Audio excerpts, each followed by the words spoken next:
உலகெங்கும் வாழும் யூடியூப் உறவுகளுக்கு வணக்கம். மீண்டும் ஒரு சாட்டர்டே ஸ்டோரியில் சந்திப்பதில் மகிழ்ச்சி. பீட்டரின் மந்திர நூல்பந்து. பீட்டர் ஒரு அழகான நல்ல பையன். அவன் எப்போதும் மிகுந்த சந்தோஷத்தோடு வாழ்ந்து வந்தான்.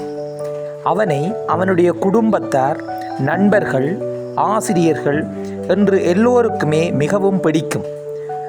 ஆனால் அந்த பீட்டரிடம் ஒரே ஒரு குறை மட்டும் இருந்தது.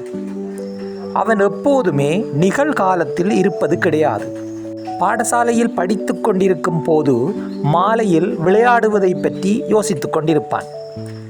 மாலையில் விளையாடி கொண்டிருக்கும் போது எப்போது பாடசாலை விடுமுறை வரும் என்று எண்ணிக்கொண்டிருப்பான். விடுமுறை வரும்போது எப்போது நான் பாடசாலைக்கு செல்வேன் என்று எண்ணிக்கொண்டிருப்பான். இவ்வாறு அவன் நிகழ்கால தருணங்களை ரசிப்பதை விடுத்து எப்போதும் எதிர்காலம் பற்றியே யோசித்து கொண்டிருப்பான். இப்படி இருக்கும்போது ஒரு நாள் அவன் தன் வீட்டுக்கு அருகில் இருக்கும் ஒரு தோட்டத்தை நோக்கி நடந்து சென்றான். அங்கே களைப்படைந்த அவன் சற்று ஓய்வெடுக்கலாம் என்று எண்ணி புத்தரையிலே படுத்து விட்டான். தன்னை மறந்து அப்படியே உறங்கிவிட்டான். சிறிது நேரம் கழித்து யாரோ ஒருவர் அவன் பெயரை சொல்லி கூப்பிடுவது போல இருந்தது. கண்ணை திறந்து பார்த்தான். அவனுக்கு அருகிலே ஒரு மூதாட்டி அமர்ந்திருந்தார். அவர் தன்னுடைய கையிலே ஒரு நூல் பந்தை வைத்திருந்தார். பீட்டரே, உன்னுடைய வாழ்க்கையை கட்டுப்படுத்துகின்ற நூல்பந்து இதுதான். இந்த நூல்பந்தை நீ சிறிதளவு இழுத்தால் உன்னுடைய வாழ்க்கையிலே குறிப்பிட்ட நிமிடங்கள் நகர்ந்திருக்கும். நீ சற்று அதிகமாக இழுத்தால் சில மணத்தியாலங்கள் நகர்ந்திருக்கும்.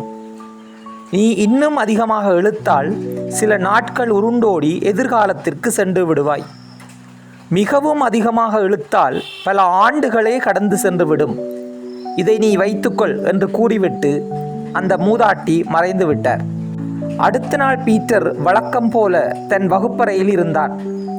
அவனுக்கு நேரம் போகாதது போல தோன்றியது. உடனே அந்த மந்திர நூல்பந்தை எடுத்து சிறிது வெளியே அந்த நூலை இழுத்தான்.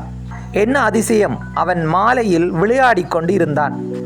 இப்போது அவன் அந்த நூல்பந்தை சற்று சோதிக்க எண்ணி அந்த நூல்பந்தை மேலும் அதிகமாக இழுத்தான். அது சில வருடங்கள் உருண்டோடி அவன் ஒரு பெண்ணோடு சேர்ந்து வாழ்வதாக காலம் நிகழ்ந்து கொண்டிருந்தது. இப்போது எதிர்காலத்தை எண்ணி ஆர்வ கோளாரோடு இருக்கின்ற பீட்டர் அதை மேலும் பலமாக இழுத்து விட்டான். அவன் அந்த எலிசா என்ற பெண்ணை மணம் முடித்து அவர்களுக்கு 2 அழகான குழந்தைகள் பிறந்து அவர்களும் வளர்ந்து விட்டார்கள்.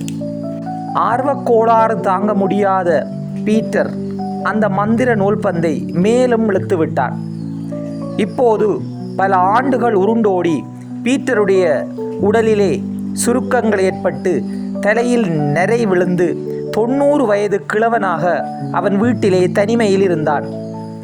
அவனுடைய மனைவியும் இறந்து பல ஆண்டுகள் ஆகியிருந்தது. அவனுடைய பிள்ளைகளும் வளர்ந்து அவர்களுக்கு என்று குடும்பங்கள் வந்து அவர்களும் வெளியேறிவிட்டார்கள். இன்று அவன் மிகுந்த தனிமையில், சோதனையில், துன்பத்தோடு இருந்தான்.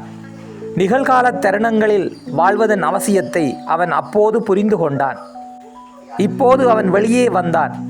அவன் எங்கே படுத்து உறங்கிய போது அந்த நூல்பந்து அவன் கையில் கிடைத்ததோ அதே இடத்திற்கு மீண்டும் வந்து சேர்ந்தான்.